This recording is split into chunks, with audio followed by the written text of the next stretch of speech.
Hey everybody, it's Neil, and check out what I have here. I have some Herbalosophy maybe? But it is the color perfecting purple shampoo and conditioner. So let's just check it out and see what these look like here, and I'll give you guys a little overview here. We have a whole ingredients chart here. If you want to see what it is, you can kind of zoom in. It's got,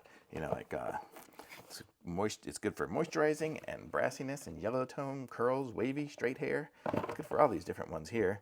And basically you wet your hair, massage it into your hair and leave for a few minutes and then rinse. So basically like shampoo. So let's see. So we got here, so we have the shampoo here. So this is the purple shampoo.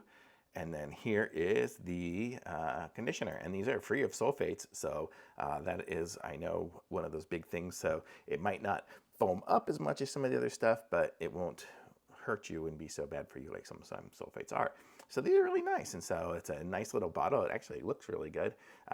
So these are going to be for the women in the house, not for me, but but this is what they look like, and I know they've been using this stuff before, and they look beautiful. So here we go. So very cool. So thumbs up from me on these nice little pumps. Links in the description. Like this video, subscribe to my channel, and I'll be back with some more reviews soon.